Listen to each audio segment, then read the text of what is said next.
Hey guys, welcome to this video. This will be my 14th and final video on my writing process. If you are just coming back from the last video, I talked about different features of your book that you'll have to have, both internal and external features, things that the reader will see when they see the sales page, and then the things that they'll see when they actually buy the book and start reading it. And that goes hand in hand with this video because I'll be talking about how to upload your text file to Amazon KDP and to CreateSpace. Now obviously there are other platforms, other websites that you can upload to, Barnes & Noble, Smashwords, things like that. I have experience with Amazon, so that's what I'm going to talk about. Okay, so I'll start with Amazon KDP. KDP, of course, is Kindle Direct Publishing, and basically it's pretty straightforward. They've changed the interface a little bit, but it's pretty understandable. So I'll show you what it looks like here. Alright, so I will apologize ahead of time for if anything's kind of blurry or kind of vague, but it's the best I can do. Okay, so like I said, the interface is here. When you log in, you'll see your bookshelf right here. You can click on that and it'll take you back here, and basically it'll have all of your books laid out. I can't scroll down all the way because I have my third book there and I don't want to give away any details.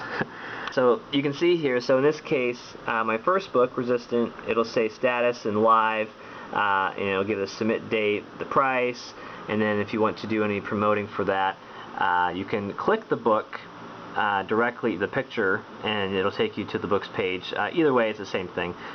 This one is my second short story volume, and it's currently in draft form, so that's how you can see it says draft, and then continue setup. So I'm not going to click on that just because I haven't looked at that in a while. I want to look at this. So I'll go ahead and click this, and it'll take us to this page. Well, it usually goes down the bottom for some reason. I'm not sure why.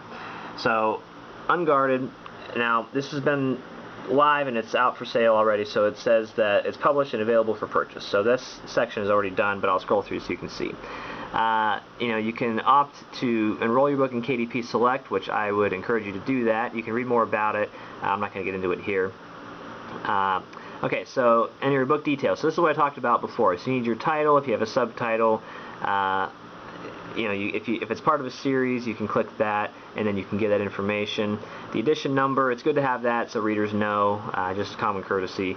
Publisher, it says it's optional. I put my pen name because I self-published, but of course, you can use it. You can input whatever you'd like in there for the publisher, depending on what your situation is. Description, this is where your book summary or your synopsis would go. Again, you want to have a synopsis that is kind of short and sweet to the point, not a huge paragraph, 10, 12 sentences long. Here you can add contributors, so I'll go ahead and click this so you can see it. So I have just myself and then my editor here, and then let's say add another, and now I'll just show you what you can select here. They have editor, if anybody wrote a foreword, illustrator, introduction, and you can read the rest. So as you can see, there is a pretty wide range of choices that you can use for that. ISBN, again, I mentioned this before, this is optional. You don't have to input anything into that because Amazon will give you an ASIN. Your publishing rights, that's something that you have to figure out for yourself. Most of the time it'll be the second one, it's something that you have made, especially if it's fiction. Obviously, that kind of lends itself to that, but you do need to check into copyrights, or publishing rights rather, to make sure that your book is the right kind of is in the right kind of domain. Jeez. Different categories here, so this will kind of help your book be indexed. So it just gives it some topics to to fit into. Age range, if you have that, you don't have to fill it in, I don't think. And then keywords here, again, this kind of comes down to that. And then book release. So I kind of showed you this before. If you're just getting your book ready to go and you want to make it for pre-order, you'd click that. Or if you're ready to go now, which I was at that point, then click that. You can upload your cover and then your ebook file. It says that you can, if you go through the process, it says you can upload a Word doc. I don't like doing it that way. I think I tried it once and it didn't really click with me. I convert my own books and then I do it that way. And then you can preview the book. Now this is something very important. Whenever you get your text file uploaded and it goes through, and it'll help search for errors and different formatting things, and it'll point them out to you. I strongly suggest to go through and make sure you check those errors that it points out. Even if it says there are 0 errors, I just kind of flip through just to make sure it looks aesthetically how you want it.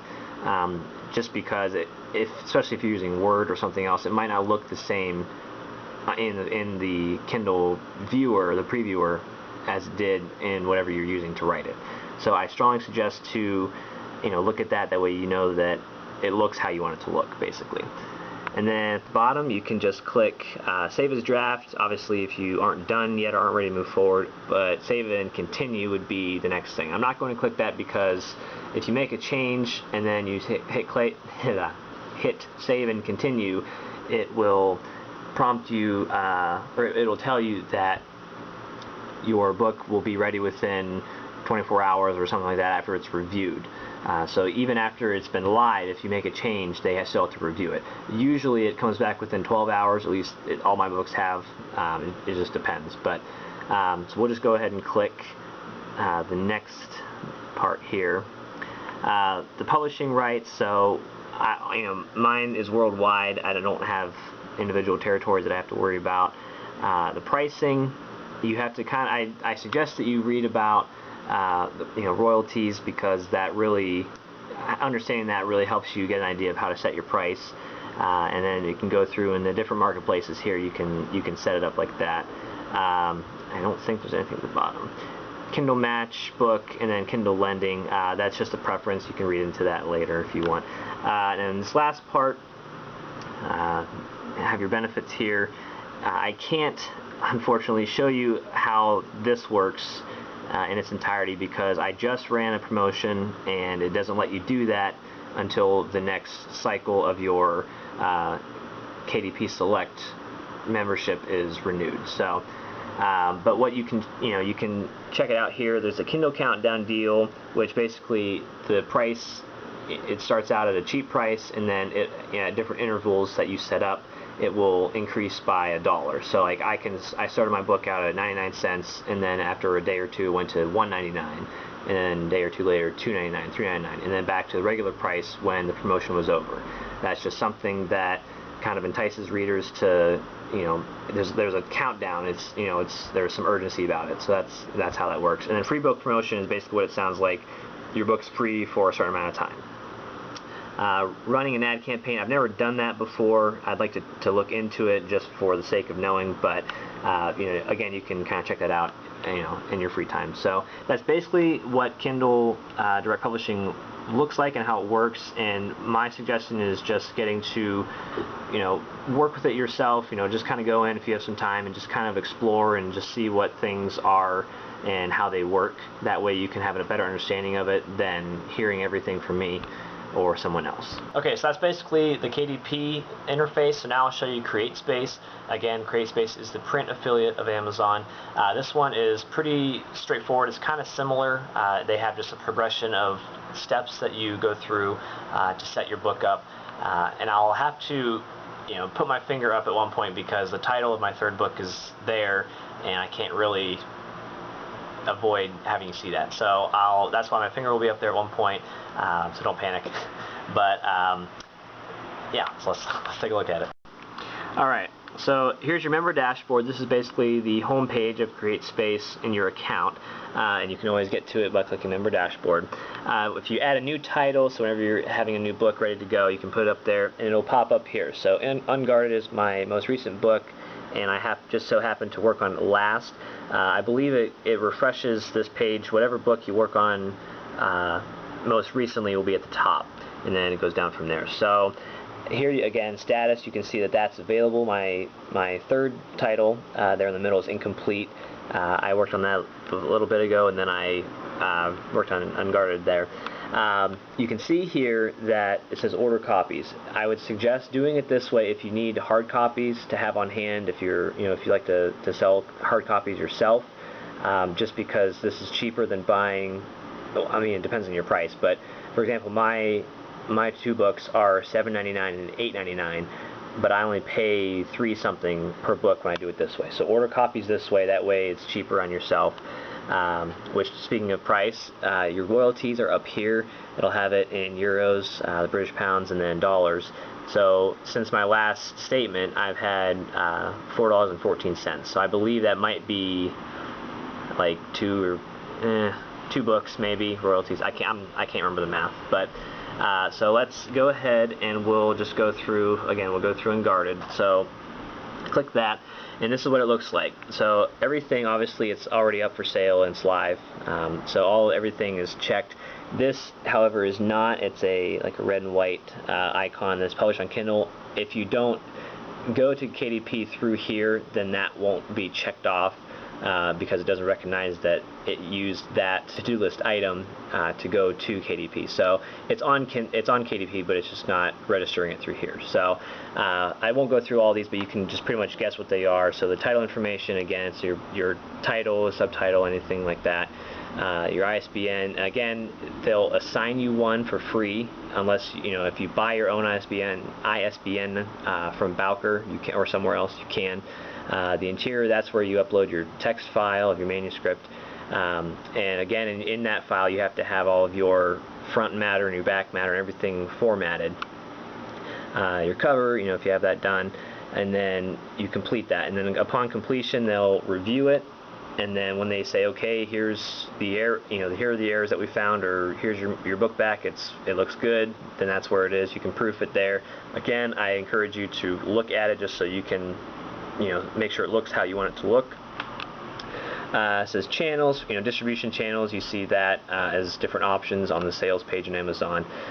Just go through that, and that's it's something of your preference. The pricing, and then the cover finish. It's glossy or matte, M-A-T-T-E, matte. I picked matte just because that's just the look that I want for my books. It just depends on what you want. The description.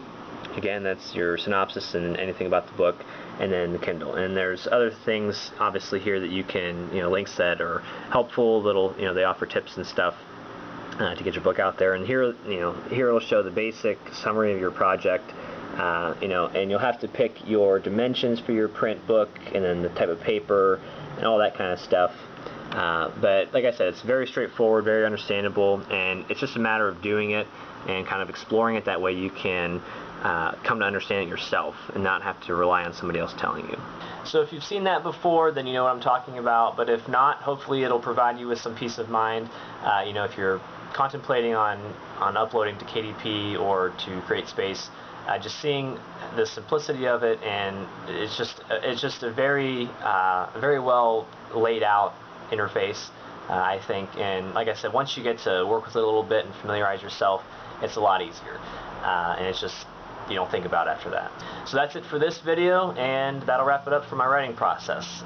Like I said before, these videos aren't supposed to be definitive or exhaustive. They're just supposed to be somewhat of a helping tool, just advice from my experience and from my perspective for those of you out there who are taking it. One last piece of advice that I'll give you now, and I'm sure if you've been watching all these videos that you've heard me say it, a lot of this, no matter how you do it, it comes down to your preference. You're the author, you're in charge of your book. That's the beauty of the indie publishing world, the world of indie authors, is that you can do it how you want, and you don't have to worry about answering to anyone because you're in charge. You're the boss. So remember that when you're working on your project, whether you're on the cusp of publishing one now, or if you're just getting started, or maybe you haven't written one word yet and you're just kind of testing the water to see if it's something that you want to do. If you are that last person, I would say try it. If you've had a passion for writing for some time, but you just haven't thought that it would be something that would work out or that you would enjoy, try it. It's been a wonderful experience for me so far, and I hope that these videos will help and make it the same for you. So again, click thumbs up if you liked the video, subscribe if you're not a subscriber, and tell your friends. Thanks guys, and I'll see you in the next video.